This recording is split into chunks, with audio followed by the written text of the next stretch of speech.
je vais démarrer. Bah, voilà, merci. C'est bon, hein, je peux passer les diapos. Donc, moi, je suis biologiste, chercheur, en biologie, végétale. Alors, vous allez me dire, je suis très, très loin de la finance durable, mais c'est surtout le côté durable, ça, le vivant, là, a quand même des leçons à nous donner. Donc, il y a des liens. Alors, je démarre avec comme souvent avec cette photo, qui, vous voyez une photo, qui est, plutôt sympathique, balnéaire, voilà, alors pourquoi j'utilise cette photo? En fait, c'est pour illustrer, ce qu'on a en tête quand on fait des projets. Quand on fait des projets, on pense que le monde est stable. Parce que je voudrais vraiment que vous, réalisiez, c'est que on est dans l'idéologie du monde stable. On calcule des tendances, on calcule des KPI. Tout ça, ça fait l'hypothèse que demain sera comme aujourd'hui. Donc en fait, ça ressemble à ça, c'est-à-dire on a bien conscience qu'il y a des petites fluctuations, hein, il y a des petites vagues, quoi. Mais grosso modo, demain, cette ville, ce sera, comme aujourd'hui. Bah, sauf que dans cette ville, le lendemain, il peut se passer ça. Donc c'est, Valence, en Espagne en 2024, 400 litres d'eau par mètre carré en quelques heures. Et bah, ça fait énormément de dégâts. Et ben ça illustre assez bien, le monde dans lequel on est entré. Nous avons quitté le monde de la continuité, nous entrons dans le monde des ruptures. Et donc alors si je vous le dis de façon, mathématique, hein, on quitte le monde de la moyenne pour entrer dans le monde de l'écart-type. Si vous voulez, c'est ça qui va nous intéresser. C'est pas tellement la tendance, la moyenne qui se déplace dans le temps, c'est plutôt les valeurs aberrantes qui vont nous intéresser, parce que c'est celles-là qui comptent. Donc c'est une illustration, mais c'est pas juste à Valence, vous aurez compris. C'est un ensemble, c'est la planète entière qui est en train de se transformer. Et donc il y a un mot pour illustrer ça, que j'utilise assez gaillardement. C'est le mot, ah, je vais revenir à rien. Le mot burn-out planétaire. Nous sommes dans un burn-out planétaire. C'est que pourquoi j'utilise le mot de burn-out? Parce que quand il y a un burn-out, on a aussi la cause. On sait pourquoi on est en burn-out. Un burn-out, hein, c'est causé par un excès de performance. Bah là, en fait, si vous regardez bien, si vous écoutez les infos dans les médias, voilà, ça craque de tous les côtés. Ça craque au niveau informatique, hein, les cyberattaques, les problèmes de panne, répétition, mais c'est aussi le burn-out du droit international. Je vous apprends rien. Et puis un burn-out écologique, évidemment, hein, nos écosystèmes qui brûlent. Alors pourquoi, c'est quoi ce burn-out? Qu'est-ce qu'on peut chercher? Quelle est la cause à chercher derrière tout ça? Je crois que j'ai un problème avec ma. Voilà. Ah oui, alors là, les flèches ont un petit peu changé, mais c'est pas grave. En fait, c'est une boucle. Donc, il faut imaginer des flèches qui tournent.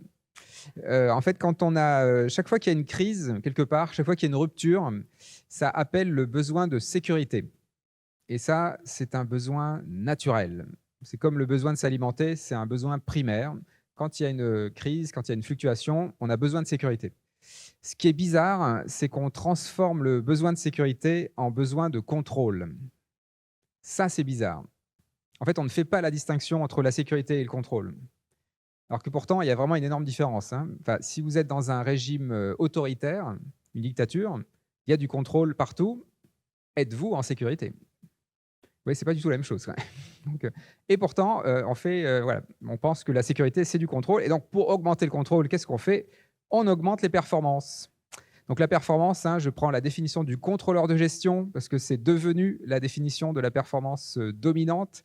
La performance, c'est la somme de l'efficacité et de l'efficience. Efficacité, atteindre son objectif, efficience avec le moins de moyens possible.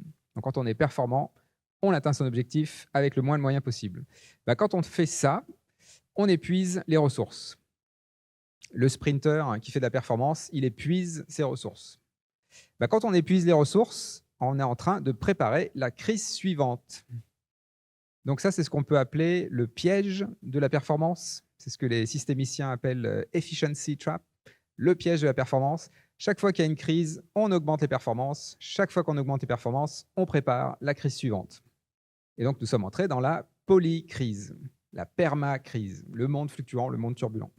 Donc ça, faut pas le rater, hein. C'est qu'en fait, c'est quand même un moteur fondamental du monde dans lequel on est.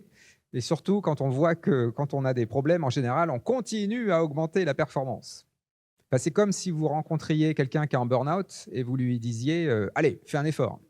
Oui, c'est ce qu'on fait, hein. Partout, hein. On demande ça aux écosystèmes, à la société et partout. Alors, je vais vous le dire d'une autre façon, qui est une équation en 3 mots. Alors là, c'est pareil, il faut imaginer qu'il y a des flèches à la place des des croissants là. Donc en fait, quand on met, l'accent sur la performance, en fait, c'est une performance qui est relative. Donc on est toujours, plus ou moins performant que son voisin. Donc c'est un appel à la compétition. Donc la performance appelle la compétition, parce qu'on est toujours plus ou moins performant que son voisin, et la compétition appelle la violence. Parce que dans une compétition, ceux qui gagnent, ce sont toujours les plus violents. Enfin, il faut le dire aussi simplement que ça, hein. Enfin, un sportif de compétition sera violent avec son corps.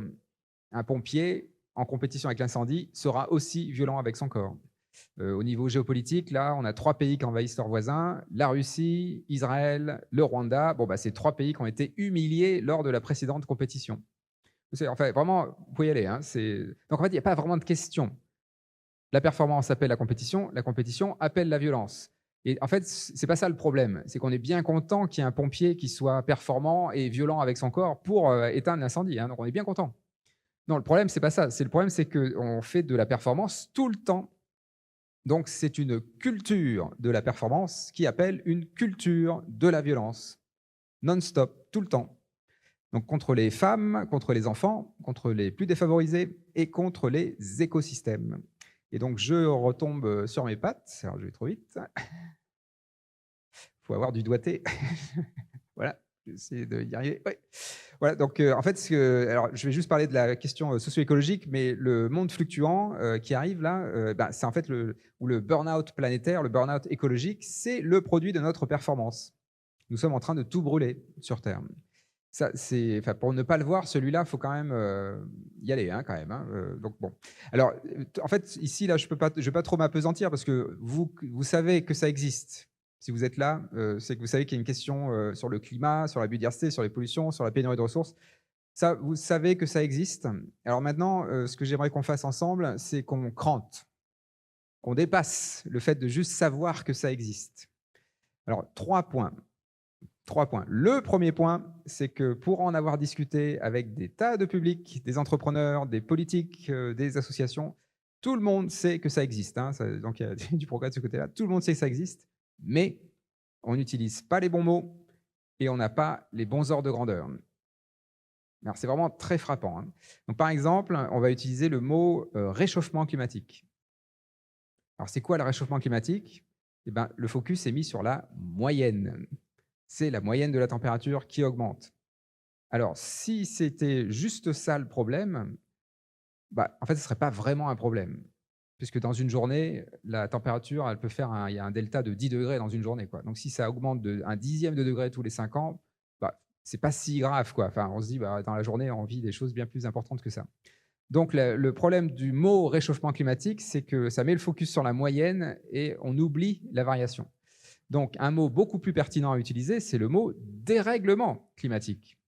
Parce qu'on aura compris que ce qui va nous occuper, ce n'est pas l'augmentation de la moyenne, c'est l'augmentation de l'écart type, de la variation. Les valeurs aberrantes, les méga-feux, les méga-inondations, les gelées tardives, enfin tout ce que vous voulez, quoi. Mais c'est ça qui va nous intéresser. Donc, dérèglement climatique. Si vous voulez qualifier le monde, enfin si vous voulez habiter le monde, il faut bien le qualifier. Voilà. Mais ça a vraiment des conséquences, hein. C'est-à-dire que si on parle de réchauffement climatique, les solutions qu'on va apporter, c'est que par exemple, on va monter tranquillement la taille des digues. Si c'est du dérèglement climatique, on va faire des habitats amphibies. Ça n'a rien à voir. Vous voyez la logique? C'est qu'en fait, si on n'utilise pas les bons mots, on ne va pas apporter les bonnes solutions, hein. Donc, il faut utiliser les bons mots. Il faut qualifier. Et alors, ordre de grandeur. Donc l'ordre de grandeur, le chiffre, hein, qu'on a en tête, c'est les plus 1,5 degrés de l'accord de Paris ou les plus 3 degrés à la fin du siècle. Enfin, on a des chiffres comme ça. Pareil, ça, c'est pas très intéressant comme chiffre. C'est une valeur moyenne. Ce qui est beaucoup plus intéressant, c'est de dire que la fréquence des événements climatiques extrêmes en France a été multipliée par un facteur 4,5 depuis 2000 par rapport à la période 1950-2000. Donc nous sommes rentrés dans le monde déréglé, nous sommes rentrés dans le monde fluctuant, fois 4,5. Voilà, ça c'est un ordre de grandeur qui a du sens, qui est aligné avec l'histoire du dérèglement climatique. Je vais vous donner un autre exemple de mot complètement à côté de la plaque, c'est le mot érosion de la biodiversité. On le voit encore, hein, ce mot-là, hein, érosion de la biodiversité. Alors ça donne vraiment l'impression qu'il y a quelques petits oiseaux qui ont disparu. Hein, alors, voilà, ordre de grandeur, en 50 ans, on a perdu 70% des animaux vertébrés sur les continents en masse. 70% en 50 ans. Voilà, ça, c'est un ordre de grandeur. Alors, pour bien comprendre l'histoire de l'ordre de grandeur, du coup, quel mot faut mettre derrière tout ça? Alors, évidemment que ce n'est pas érosion de la biodiversité, hein, mais ce n'est pas une érosion. Et parfois, on entend parler de 6e extinction de masse, par analogie à la 5e extinction de masse qui a eu lieu il y a 66 millions d'années, les dinosaures, hein, qui ont disparu, entre autres. Alors, est-ce que c'est une 6e extinction de masse? Eh bien non, ce n'est pas le bon mot, l'extinction de masse. Parce que là, il y a 66 millions d'années, on a un peu l'impression, hein, cette image hollywoodienne de la météorite qui tombe et puis les dinosaures qui disparaissent dans la nuit. Hein, enfin, voilà. Alors, je vais quand même vous refaire le scénario avec les géologues. On a les scientifiques sur cette fresque au bout là-bas. Donc, avec les scientifiques, qu'est-ce qu'on voit? Eh ben, en fait, on se rend compte qu'il y a 66 millions d'années, avant que la météorite ne tombe, ça faisait déjà 300 000 ans que les dinosaures étaient en déclin. Et ça, c'était à cause des volcans du Décan, donc l'Inde actuelle, qui étaient déjà en déclin depuis 300 000 ans. Et puis, la météorite est tombée au large du Mexique, et là, il a fallu 33 000 ans pour que les dinosaures disparaissent. 33 000 ans. Ça, c'est une extinction de masse brutale. Alors nous, ce qu'on fait là, 70% en 50 ans, c'est 1000 fois plus rapide. 1000 fois plus rapide. Donc c'est ça l'ordre de grandeur. On est 1000 fois plus rapide que l'extinction des dinosaures. Donc ce n'est pas la 6e extinction de masse, c'est la première grande extermination. C'est le mot juste. C'est la première fois sur Terre que des espèces disparaissent à cette vitesse-là. En tout cas, on n'a aucun enregistrement géologique qui nous donne une disparition à cette vitesse-là. C'est jamais arrivé. Et en plus, c'est jamais arrivé que ce soit une espèce qui soit responsable. Homo sapiens. Et d'ailleurs, quelques Homo sapiens, pas tous.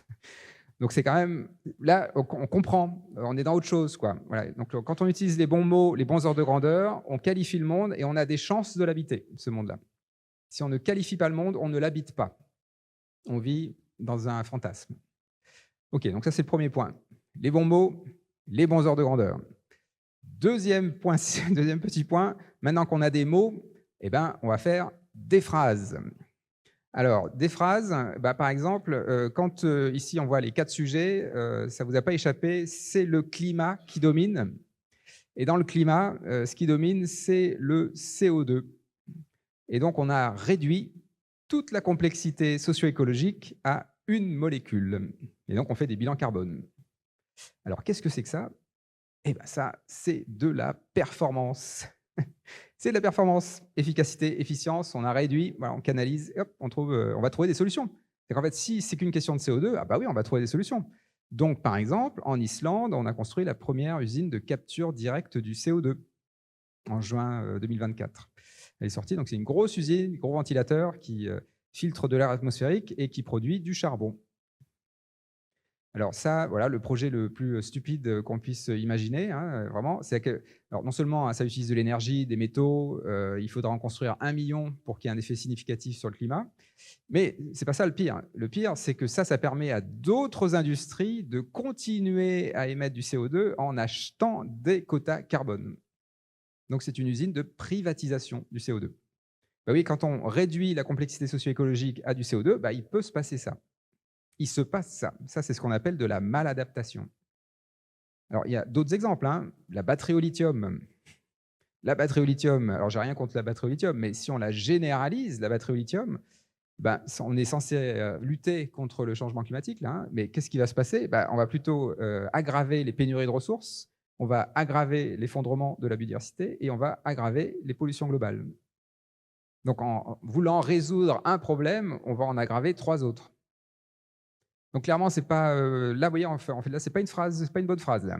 Quand on commence par le climat, manifestement, ça marche pas. Alors, il faut juste prendre un peu de recul.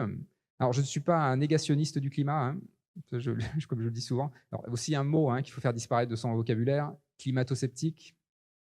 Oui, non, c'est du fait scientifique, hein, établi. Donc, on n'est pas climato-sceptique, hein, on est négationniste du climat ou on l'est pas. On n'est pas un peu nazi. Oui. Bah, c'est pareil. Donc, voilà. Donc, je ne suis pas négationniste du climat, mais par contre, clairement, le climat, c'est pas par là qu'il faut commencer, hein. En fait, il faut juste prendre un peu de recul pour réaliser que nous n'avons pas de levier direct pour le climat. Et on prend une seconde de plus pour réaliser que c'est une excellente nouvelle. Heureusement que nous n'avons pas de levier direct pour le climat. Enfin, imaginez que Trump est un levier direct pour le climat, que Poutine est un levier direct pour le climat. Donc évidemment que c'est une excellente nouvelle. Donc c'est trop grand. Voilà, c'est gigatonnes de CO2, ça nous dépasse complètement. Donc c'est pas par là qu'il faut démarrer. Donc en fait, il faut juste prendre un peu de recul et réaliser que notre performance fait une guerre à la vie. Voilà. On fait une guerre à la vie. Notre performance fait une guerre à la vie. Donc si on doit tout inverser, eh ben, ce n'est pas par le climat qu'on va démarrer, c'est par la biodiversité. C'est vraiment aussi simple que ça. On guérit la vie par la vie. Ouais. Si tu veux la paix, prépare la paix. Bah, c'est pareil là. Donc, il faut commencer par la biodiversité. Alors, la biodiversité, ce qui est exceptionnel, c'est qu'on peut le faire à toutes les échelles, dans son balcon, dans son jardin, évidemment dans l'agriculture, c'est là qu'il y a les surfaces les plus importantes. Et pour l'agriculture, on a à peu près toutes les solutions. L'agroécologie, l'agroforesterie, les permacultures, le milpa mexicain, les jardins créoles dans les Caraïbes, on a toute la zoologie de solutions, donc on sait faire, hein. Et ça coûte moins cher. Donc j'ai quand même pas mal d'arguments là. Je pense pas dire que c'est. Alors, en fait, ce qui est incroyable, avec l'agroécologie, par exemple, si vous développez l'agroécologie dans les territoires, vous allez stimuler la microflore, la microfaune des sols, donc vous allez dépolluer les sols, vous allez dépolluer les territoires. Vous allez remettre de la matière organique dans les sols, donc vous allez stocker du carbone dans les sols. Donc vous allez résoudre indirectement la question climatique. Et vous allez produire beaucoup plus de biomasse par mètre carré, notamment avec l'agroforesterie, hein, si on met des arbres au-dessus des cultures. Et ben avec toute cette biomasse qui est produite, donc qui nourrit les écosystèmes, qui nourrit les humains, il y aura un reliquat. Et avec ce reliquat, on va faire des biomatériaux biodégradables, compostables, qui vont remplacer le pétrole et les métaux. Enfin, si on est sérieux sur l'économie circulaire, hein, c'est une bioéconomie circulaire basée sur du carbone photosynthétique, hein. Et évidemment, il faut que nos objets nourrissent les écosystèmes. Et ben ça c'est permis par de la biodiversité et par de l'agroécologie, l'agroforesterie. Alors, vous voyez, en fait, quand on démarre par la biodiversité, c'est positif pour les 3 autres sujets. Donc, de très loin, c'est le levier le plus systémique. Et encore une fois, c'est le levier le moins cher. Alors c'est ça qui est très étonnant, c'est là qu'on voit qu'on est dans une forme de dérive sectaire de la performance, parce qu'on a le levier le plus systémique sous la main, on a toutes les solutions, ça coûte moins cher, c'est plus joyeux aussi, parce qu'au niveau pédagogique, on peut faire plein de choses avec ça, et pourtant, on fait des usines de capture directe du CO2 en Islande. Oui, c'est là où le blocage est mental, hein, le blocage est culturel. C'est pas financier, c'est vraiment là que ça se passe, hein. C'est là où que ça cloche, hein. Bon, ça, c'est mon deuxième point. Donc, faire des phrases, vous voyez, on commence par la biodiversité et on résout le climat. Le climat, c'est le produit de sortie. Ce n'est pas le point d'entrée. J'en ai une autre phrase, hein, sobriété. Le mot sobriété, on va être tous d'accord qu'il faut être sobre. On a dépassé les limites planétaires, donc il va falloir être sobre. Si on commence par la sobriété, à 2 pas d'ici, vous avez l'exemple de ce que ça donne, hein. La sobriété, ça permet d'avoir des avions sobres en kérosène.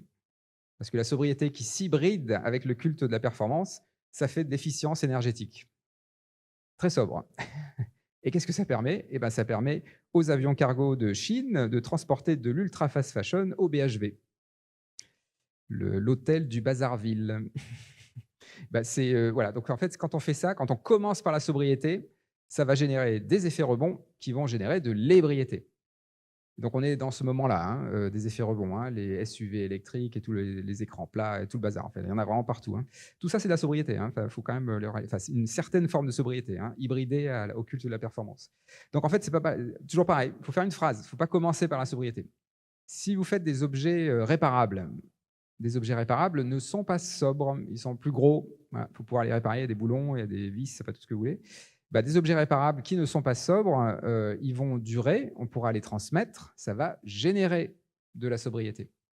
Là, on a fait une phrase. Là.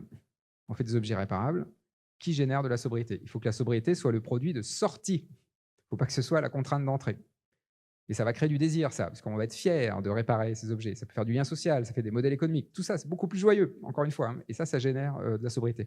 Voilà, on fait des phrases. Donc c'est vraiment super important d'articuler les thèmes entre eux, quoi. Sinon, voilà, juste un mot balancé comme ça ne sert pas à grand-chose.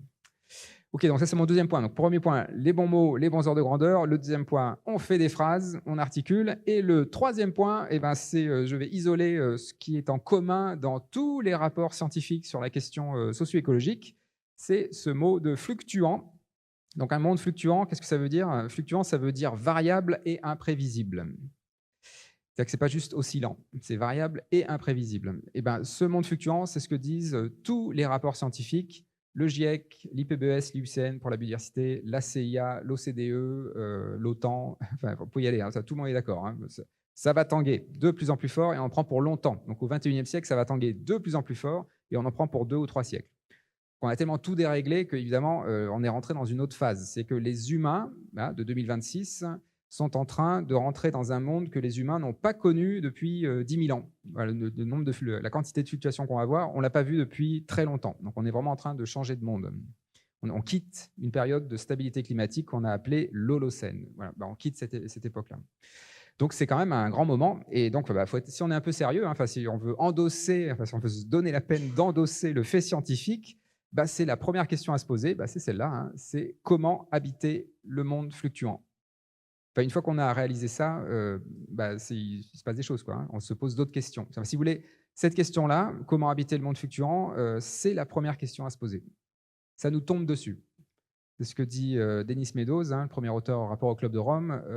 Nous nous préoccupons des changements globaux. Les changements globaux ne se préoccupent pas de nous. Donc ça nous tombe dessus. Il va falloir vivre dans ce monde fluctuant. Comment on fait?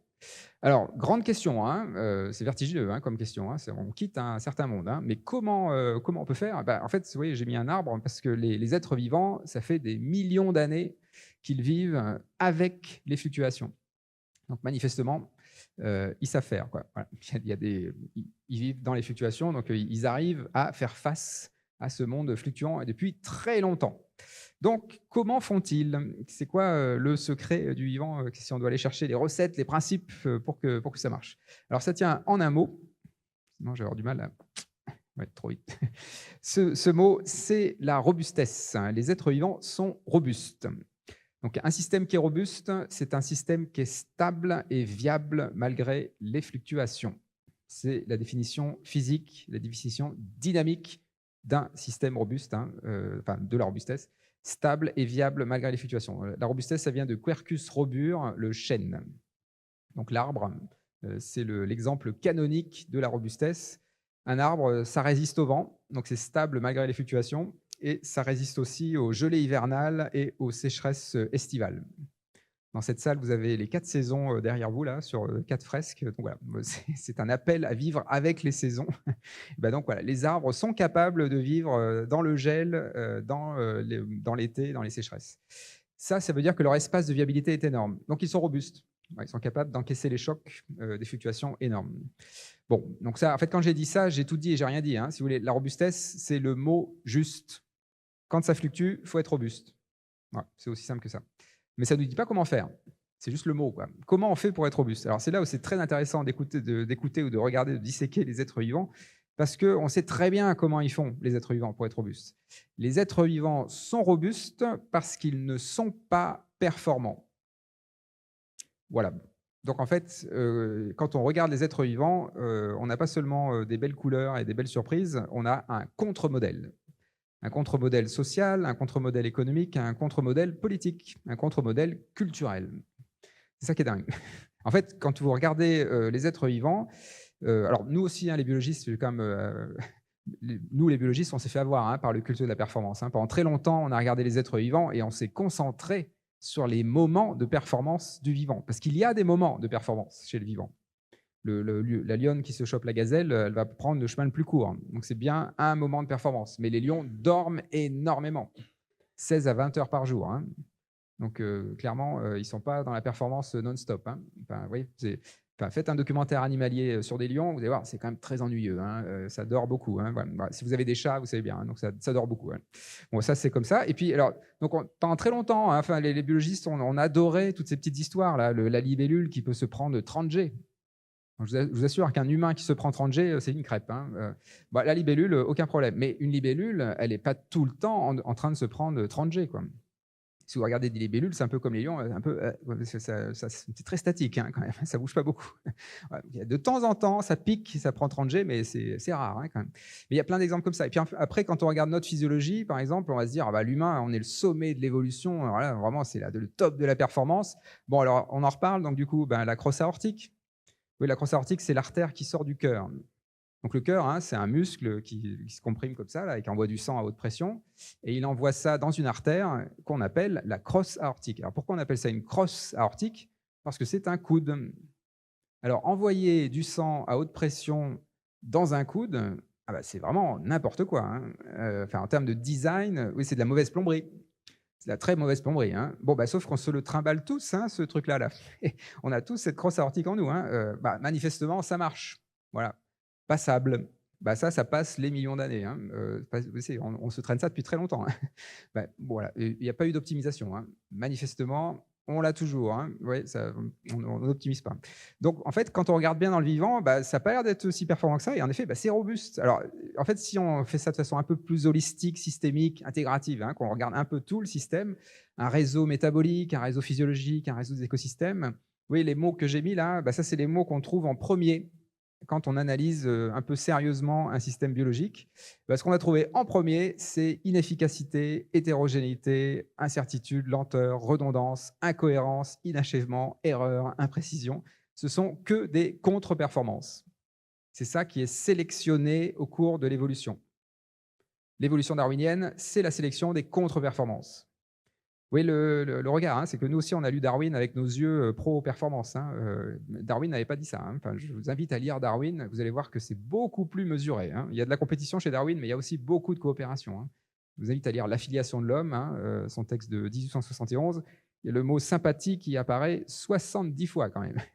Alors pour quelqu'un qui est un soi-disant fanatique de la compétition, quand même, bon, enfin, je vous invite vraiment à lire Darwin, c'est très intéressant, hein. Vous aurez la larme à l'œil, hein. Il raconte des histoires de coopération entre des escargots, enfin, c'est incroyable, hein. Enfin, tout ça, on n'a pas voulu le voir, hein. Bon, je veux faire la parenthèse sur Darwin. Donc c'est ça, en fait, quand on regarde les êtres vivants, bah, c'est ce qu'on voit en premier. Et donc ces contre-performances, alors c'est pas juste pour ressembler à Gaston Lagaffe, hein, que les êtres vivants font ça. Ils font ça parce que c'est vraiment fonctionnel. Ça ajoute des marges de manœuvre. C'est du jeu dans les rouages. Plus on est hétérogène, plus on est redondant, plus on est incohérent, bah, plus l'espace de viabilité s'élargit. Et ben, c'est ça qui est sélectionné au cours de l'évolution. On veut avoir l'espace de viabilité le plus grand possible. Et donc, bah, on veut être le plus robuste possible. Alors, là, je vous donne juste cet exemple-là, mais peut-être, enfin, si, quand même, vous pouvez regarder sur un arbre, hein, le nombre de feuilles qu'il y a sur un arbre. Voilà, c'est très redondant, un arbre.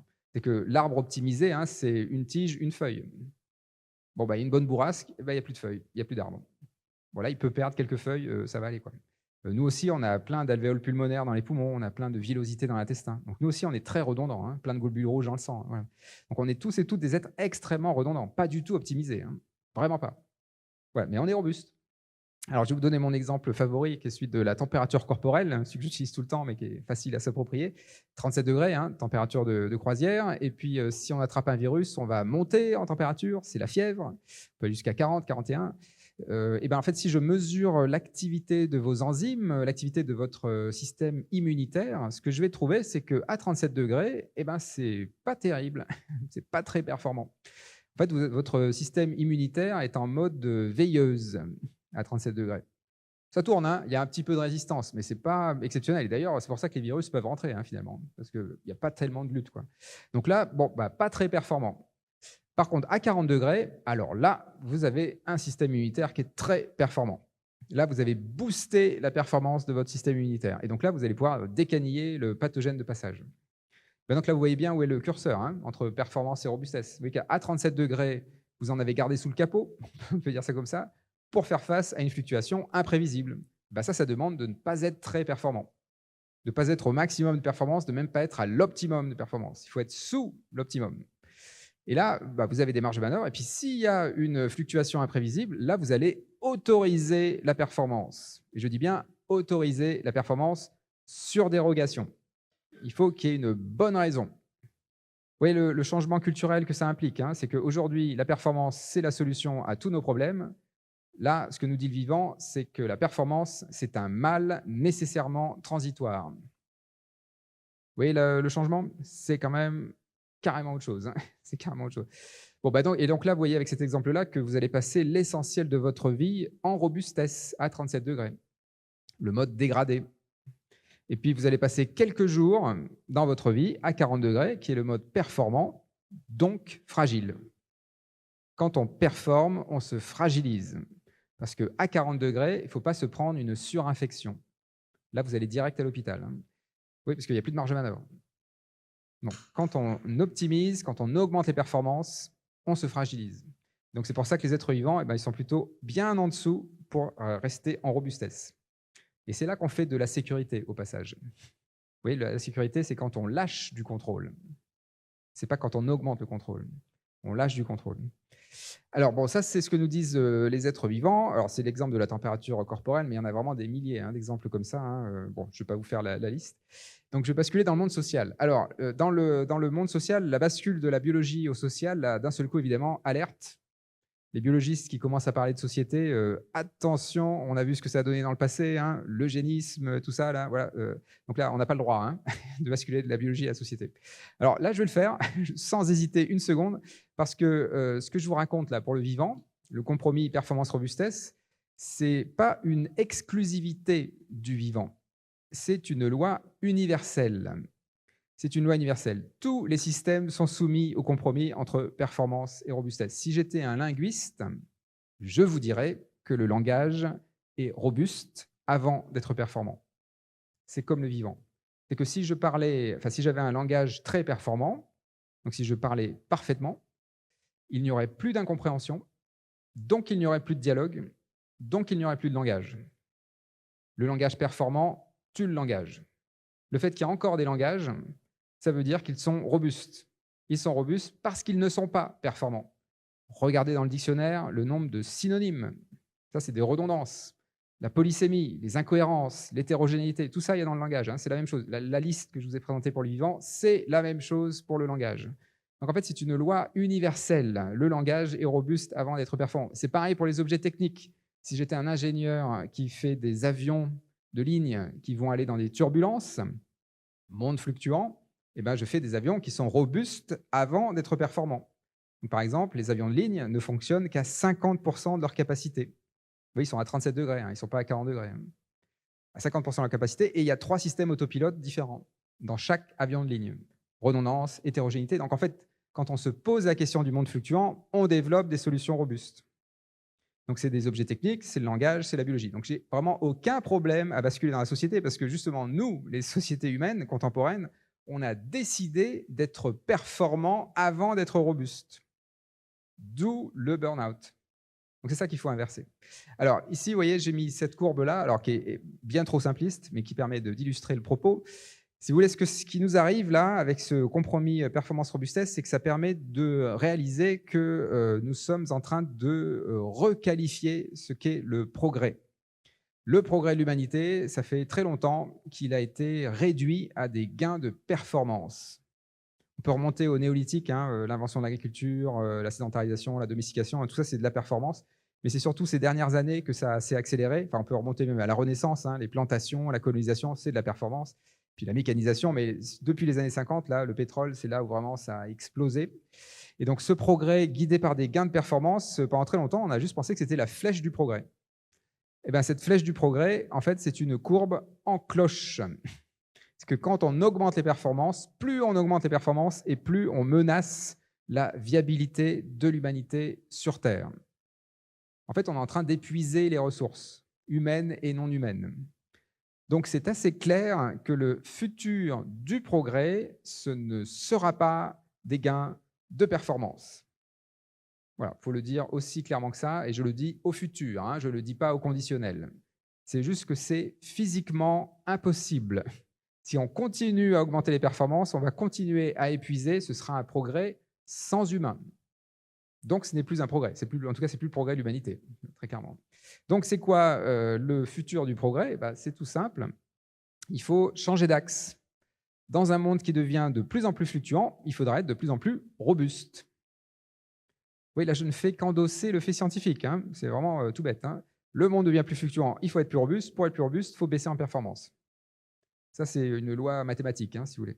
Donc, en fait, c'est le point le plus important, si vous voulez, c'est pas tellement la courbe en cloche, hein, c'est le fait que performance et robustesse sont sur deux axes différents.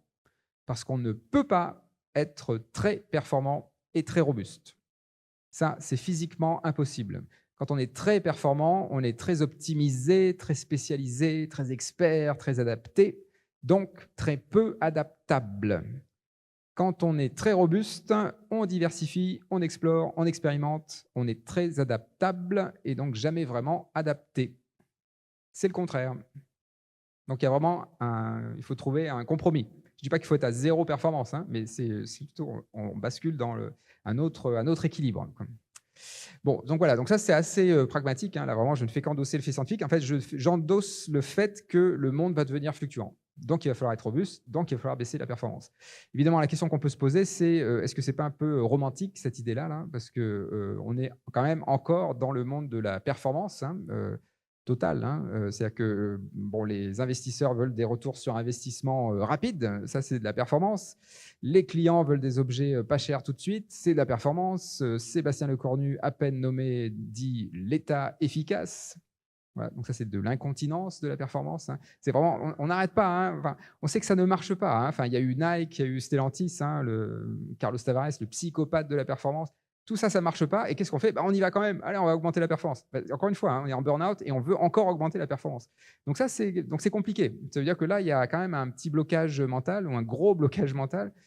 Comment on peut faire pour basculer alors qu'on hérite de ce commun négatif, de cette dérive sectaire de la performance? Je pèse mes mots, hein, c'est une dérive sectaire. Enfin, quand on veut augmenter les performances dans un burn-out, c'est qu'on est dans une secte, hein, quand même. Alors, comment on fait? Alors, le vivant est décidément très généreux parce que non seulement il incarne le compromis performance-robustesse, mais en plus, il nous donne un scénario pour transformer de façon non violente. Et ce scénario, c'est les nuées d'oiseaux. Les nuées d'oiseaux, c'est l'exemple typique d'un système qui se transforme sans faire de casse. C'est que les nuées d'oiseaux qui tournent, là, qui tournent à droite, qui tournent à gauche, qui changent de forme, eh ben, ces nuées d'oiseaux, quand les oiseaux ne tombent pas. Donc manifestement, c'est une transformation douce. Il n'y a pas de casse, quoi. Donc comment font-ils, ces oiseaux, pour arriver à se transformer sans faire de casse? C'est très simple, ce sont toujours les oiseaux à la périphérie du groupe qui guident le groupe. Parce que les oiseaux à la périphérie, ce sont les premiers à être exposés aux fluctuations du monde. C'est les premiers à voir le prédateur, l'autre nuée d'oiseaux, la bourrasque de vent. Donc ils vont se synchroniser en périphérie et ils vont contaminer le cœur du système. Donc c'est toujours de la périphérie vers le cœur. Et donc c'est vrai pour une nuée d'oiseaux, c'est vrai pour un banc de poissons, c'est vrai pour plein de systèmes sociaux, la Révolution française, vous pouvez y aller, hein, il y a plein d'exemples comme ça. C'est la phrase de Jean-Luc Godard que je cite souvent, c'est la marge qui tient la page. Voilà, donc si vous voulez faire une veille pour voir le monde robuste qui vient, ne passez pas trop de temps chez Total, chez McKinsey, à la Commission européenne. Voilà, ça c'est le cœur faisandé de la performance. C'est un monde fossile. Il n'y a rien à en tirer. Enfin, faites des photos, quoi. Voilà, documentez. C'est un monde qui est en train de mourir, donc il faut quand même documenter, dire oui, comme c'était dingue, hein. C'est un peu comme quand on voit des films avec des gens qui fument dans les avions, vous savez. C'est pas possible qu'ils faisaient ça à l'époque. C'est ce qui se passe aujourd'hui. Faites bien des photos, hein, parce que dans 5 ans, on en reparle. On va dire, c'est pas vrai qu'on faisait ça à l'époque. Eh ben si. Donc voilà, faites des photos, mais c'est tout, quoi. Voilà, on va plutôt passer du temps aux marges. Donc dans les marges, qu'est-ce qu'on trouve? Donc les collectifs de citoyens, les entreprises, les associations, les territoires qui sont déjà soumis à des fortes fluctuations. Ces collectifs-là, qu'est-ce qu'ils font? Ils font de la robustesse. Évidemment, pas le choix. Ils sont déjà dans les fluctuations, donc ils sont déjà en train d'inventer des systèmes robustes. Et alors, ce qui est très joyeux, c'est que c'est pas ce que je suis en train de vous dire, la bascule de la performance à la robustesse, c'est pas un projet pour 2050 ou 2090. Hein. Vous savez, ce genre de projet-là, on fait rien jusqu'en 2049 et après on panique. Hein, donc c'est pas du tout le sujet. Non, là, en fait, ça a déjà basculé. En fait, on a déjà entamé le basculement. On n'a pas fini de basculer, hein, c'est encore minoritaire, mais on a déjà entamé le basculement. Et si on doit donner une date pour ce basculement, c'est dans la décennie 2010-2020. Alors, c'est un travail universitaire à faire. J'aimerais qu'il y ait des universités qui se lancent là-dedans parce que, à mon avis, c'est la décennie la plus intéressante depuis plusieurs siècles. Hein. C'est-à-dire qu'en fait, cette décennie-là, qu'on a vraiment passé complètement sous le radar, c'est la décennie où les humains ont commencé à quitter le néolithique. Ce qui n'est pas rien quand même. C'est que le néolithique, hein, donc l'âge de la pierre polie, donc c'est déjà de l'optimisation. Le néolithique, donc c'est quand les humains inventent l'agriculture, la domestication, donc c'est les humains qui veulent contrôler la nature. Et ben aujourd'hui, on a compris qu'on avait perdu le contrôle. Ah ben, c'est complètement différent. Ça n'a rien à voir avec le néolithique. Ben, ce monde-là, il commence à apparaître entre 2010 et 2020. C'est qu'il y avait des pionniers avant 2010, mais là, ça s'est massifié. Alors, à quoi ça ressemble? Des exemples, c'est la bascule de l'agriculture intensive vers l'agroécologie, avec toute sa déclinaison, hein, comme je vous disais, agroforesterie, tout le bazar. Ça, alors vous allez me dire, oui, ben là, on est en plein backlash écologique, la loi du plomb, etc. Alors, non, oui, bien sûr, il y a un backlash écologique, mais regardez sur le temps long. En 20 ans, les surfaces agricoles en Europe augmentent en agroécologie. Chaque année, il y en a un peu plus. Un petit paysan qui démarre aujourd'hui en agriculture ne peut plus démarrer en agriculture intensive. C'est trop cher, c'est trop fragile. Donc en fait, c'est inéluctable, ce basculement. Et c'est en train de se passer sous nos yeux.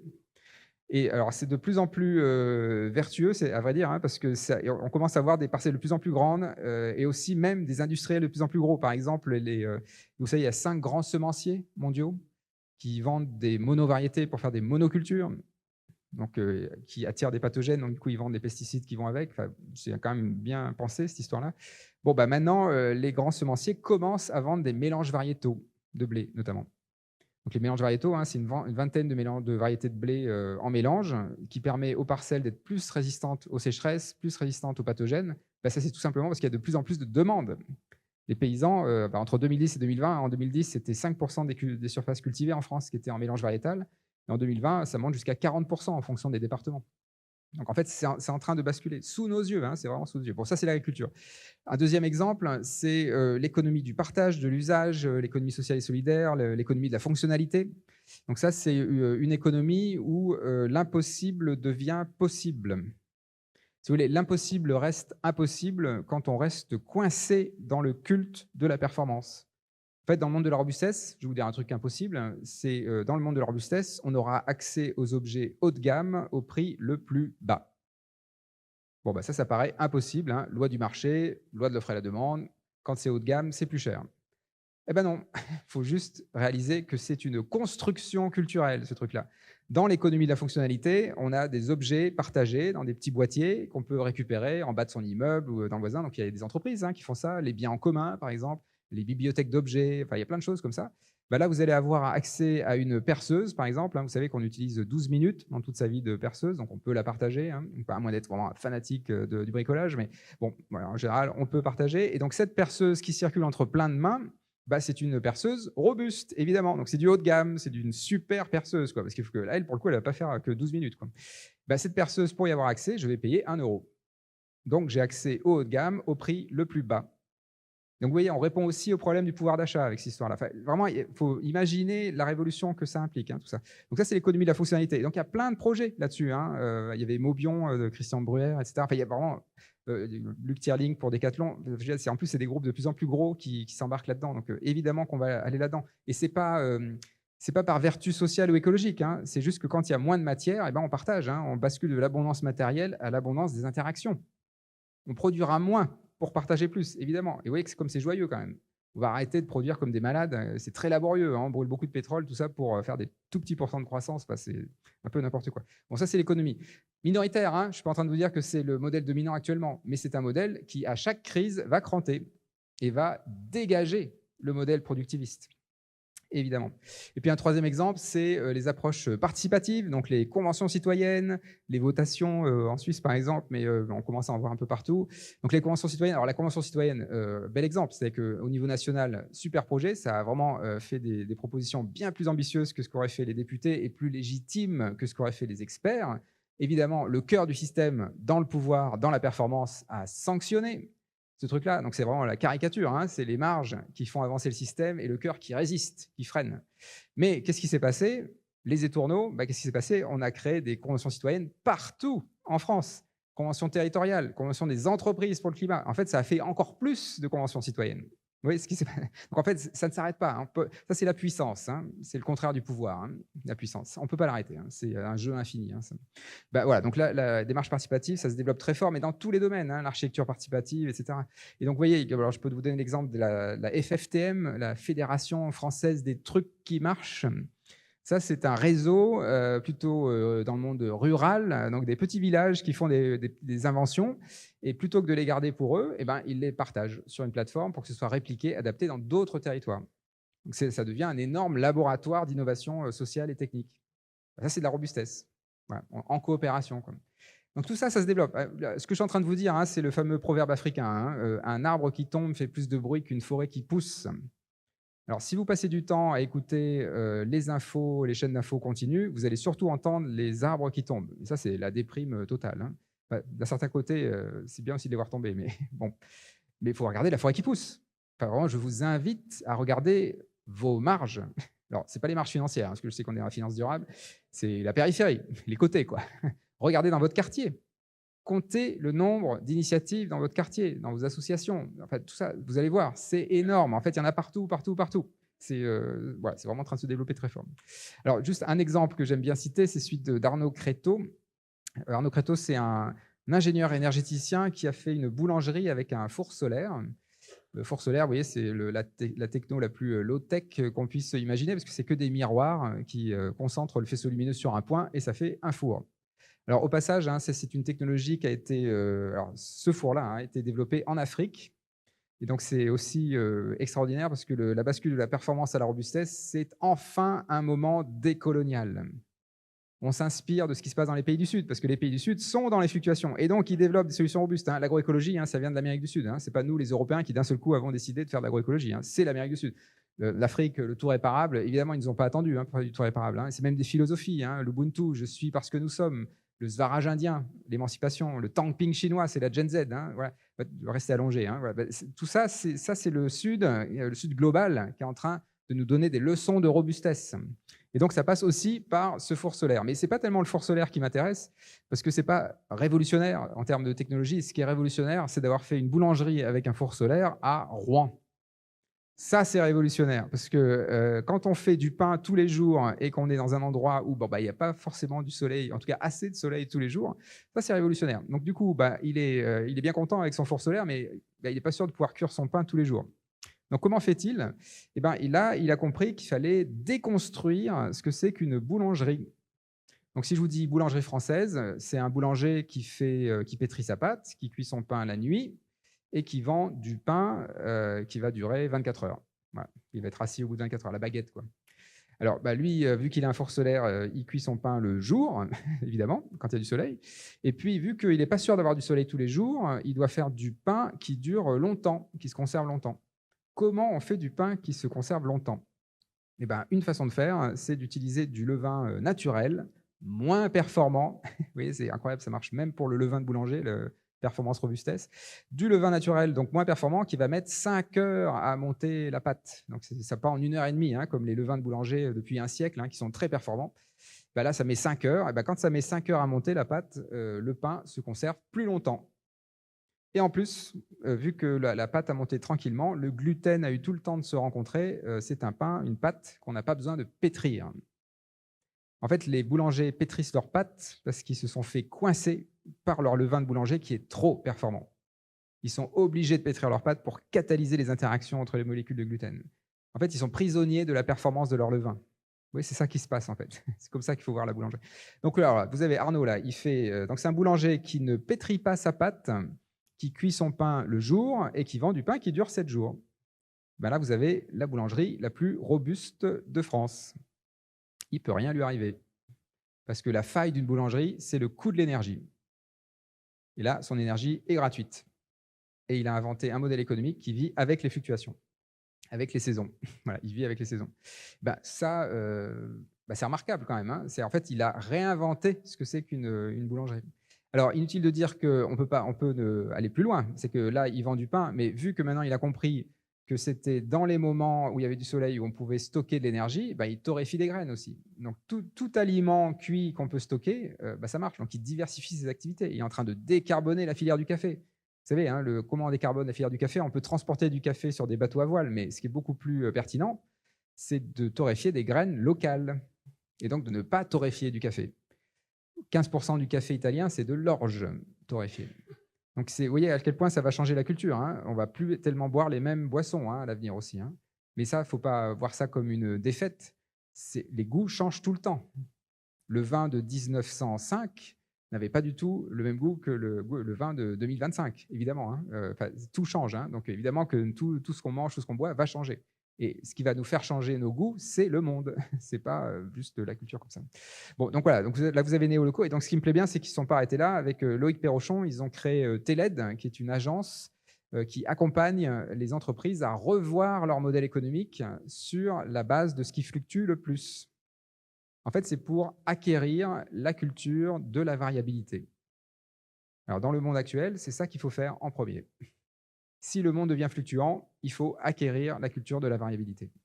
Et donc, ça veut dire, si je prends n'importe quelle entreprise, vous avez un tableur Excel avec des tas de cases dans tous les sens, avec les RH, les résultats et tout ce que vous voulez.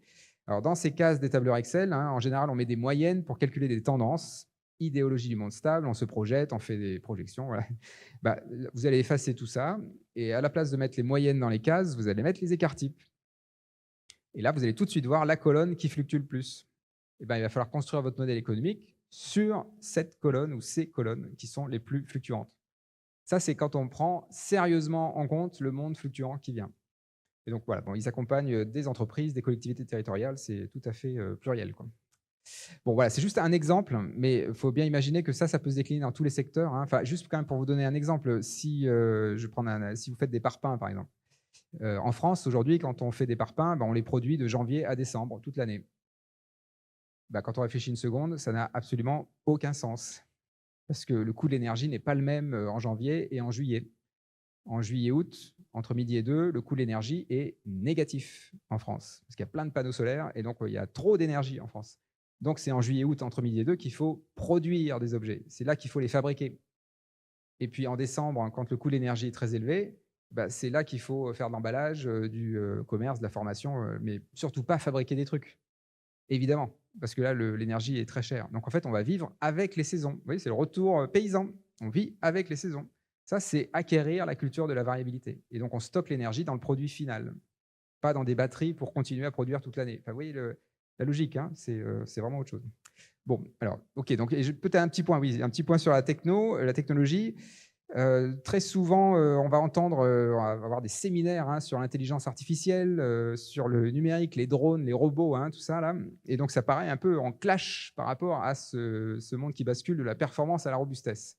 On se dit, en fait, la robustesse, c'est du low-tech où on est anti-technologie, voilà, on est technophobe, tout ça. Alors là, il faut vraiment prendre du recul, mais enfin pas trop quand même, gaffe à la marche, mais un petit peu quand même, et pour réaliser que, en fait, on a tous et toutes été victimes d'un hold-up mental, et on a bien voulu l'accepter. Le hold-up mental, c'est de nous avoir fait croire que le monde de la performance était technophile. Si je vous dis Silicon Valley, on a l'impression que c'est que des ingénieurs qui sont à fond dans la technologie, qui adorent la technologie. Alors en fait, il faut juste prendre une seconde de plus pour se rendre compte que le monde de la performance est profondément technophobe. C'est le contraire. C'est le contraire, parce qu'en fait, si vous développez des technologies très performantes, elles vont écraser les technologies plus anciennes. C'est technophobe. Quand on a développé le béton dans les années 60, ça a fait disparaître des tas de compétences en biosourcé, en géosourcé, en terre crue, etc. Donc une technologie très performante écrase les autres technologies. C'est technophobe, c'est même technophage. Et en plus, les technologies très performantes sont très complexes et donc elles éloignent les citoyens de la technologie. Donc c'est doublement technophobe. Ivan Illich parlerait de technologie aliénante. Ça, c'est le monde de la performance. Ici, personne n'est capable de réparer son smartphone. C'est aliénant. Enfin, c'est une prothèse numérique que vous ne pouvez pas réparer. Ça, c'est technophobe. Alors, dans le monde de la robustesse, quand on développe des nouvelles technologies, et que donc elles sont robustes et au service de la robustesse des territoires, on les garde, bien sûr, on les accueille, mais ce n'est pas pour ça qu'on va détruire les technologies plus anciennes, parce que ce qu'on veut, c'est de la technodiversité. comme on veut de la biodiversité. Donc, en fait, on va tout garder. Tout ce qui est robuste, on garde. Donc, voilà, vous voyez, l'impression 3D qui rend les objets réparables à vie, on garde. Mais ce n'est pas pour ça qu'on arrête de faire des maisons en terre crue. On garde aussi. Voilà. Donc ça, c'est la technodiversité. Et en plus, on veut que ces technologies doivent être adaptables, réparables, évoluables par les citoyens dans le territoire. Par une entreprise du territoire, hein, c'est pas forcément individuellement, forcément, hein, mais comme collégialement, des hyper-cafés, enfin ce que vous voulez, quoi. Voilà, ça c'est technophile. Vous voyez, ça c'est des technologies émancipatrices. C'est ça qu'il faut dire aux élèves ingénieurs qui désertent les écoles d'ingénieurs. Hein. En fait, on n'a jamais tant eu besoin d'ingénieurs, mais c'est leur métier qui va changer. Le métier d'ingénieur, maintenant, c'est de développer un plan A, un plan B, un plan C, un plan D, et c'est que des solutions robustes. C'est de la technodiversité. Et c'est beaucoup plus joyeux, parce que c'est de l'imbrication entre des sciences mathématiques, physiques, biologiques et des sciences sociales. Enfin, c'est beaucoup plus intéressant que le monde qu'on quitte. Encore une fois, il n'y a pas grand-chose à regretter du monde de la performance. Hein. C'est le monde du burn-out, hein, vraiment. C'est le monde de l'autoroute. On arrive très vite à destination, on n'a rencontré personne sur la route. Quel est l'intérêt, hein. Vraiment, faut l'embrasser, hein, ce monde qui vient. Là. Voilà, donc la tech est tout à fait compatible avec la robustesse. C'est plutôt le monde de la performance qui est technophobe. Voilà. Alors du coup, voilà, on bascule. Hein. Donc en fait, ça fait des années qu'on était dans le monde, dans l'idéologie du monde stable et on faisait de la performance en roue libre. Et puis quand il y avait une crise, on se posait la question de la robustesse. Maintenant qu'on est rentré dans la polycrise, dans la permacrise, on va faire de la robustesse tout le temps et de temps en temps, on va autoriser la performance. Encore une fois, c'est basculer de la performance comme la solution à tous nos problèmes à la performance comme un mal nécessairement transitoire. C'est vraiment un vrai changement. Alors, je vais terminer juste en vous donnant quelques exemples. Donc, il y a de plus en plus d'entreprises, de territoires, d'associations qui embarquent la robustesse dans leur raison d'être, de tout style, hein, de tous les secteurs, du bâtiment, des mobilités, enfin vraiment tout, hein, les soins palliatifs, l'architecture, vraiment c'est les hôpitaux. Voilà. Et alors ce que j'observe, hein, je suis un peu aux premières loges pour voir ça arriver, mais c'est qu'il y a 5 ans, c'était plutôt des toutes petites entreprises, des tout petits territoires. Et là, ça devient de plus en plus gros, parce que tout simplement, les fluctuations augmentent. Et donc, les étourneaux à la marge sont en train de contaminer le cœur. Donc voilà, il y a de plus en plus d'entreprises, d'organisations qui embarquent la robustesse dans leur raison d'être. Vous allez voir pour les élections municipales aussi arriver la robustesse dans les discours. De plus en plus, il y a plusieurs équipes municipales qui ont mis ça. Enfin, je les vois, hein, où ils m'en parlent, quoi. Donc, alors, parfois, c'est des tout petits villages, mais il y aura aussi des villes un peu plus grandes qui vont parler de robustesse. Donc, c'est aussi intéressant. Ça veut dire que c'est en train de contaminer le cœur, hein, et donc de ringardiser le cœur autoritaire de la performance. Et puis, si j'ai une suggestion à faire, un conseil à vous donner, c'est si vous voulez enrobuster vos projets, enrobuster vos territoires, enrobuster vos organisations. Alors, vous pouvez faire appel à un expert de la robustesse qui va peut-être vous donner quelques idées, mais si vraiment vous voulez transformer vos territoires, la meilleure chose à faire, c'est de faire une communauté apprenante de la robustesse. C'est qu'en fait, vous prenez 5 ou 6 personnes dans votre organisation, quelle qu'elle soit, hein, que ce soit une équipe municipale, une entreprise, une association. Et en fait, ces 5 ou 6 personnes qui veulent enrobuster leurs projets respectifs vont échanger sur la notion, vont travailler sur les points faibles, les angles morts, les opportunités, etc.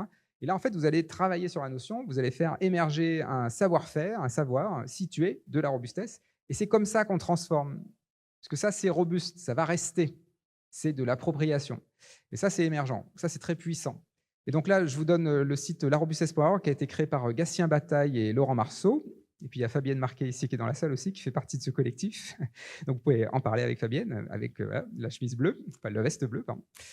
Donc en fait, c'est un site qui regroupe des tas d'écrits, des posters, des jeux. Il y a une fresque de la robustesse, enfin, tout ce qu'on peut collecter en Creative Commons, hein, qui est tout en accès libre, pour lancer une communauté apprenante. Et donc, il commence à y avoir des communautés apprenantes territoriales. Donc, il y a une communauté apprenante pour Brest, pour Rennes, il y en a en Alsace aussi, enfin, des villages aussi qui commencent à se lancer. Et puis, il y a aussi des communautés apprenantes thématiques, robustesse et santé, robustesse et logement, etc. Donc, voilà, n'hésitez pas. Enfin, là, c'est open bar, hein, j'ai envie de dire, hein, enfin, au sens même open access, quoi. Donc, allez-y. Et puis, pour terminer, je crois que j'ai juste ma dernière diapo.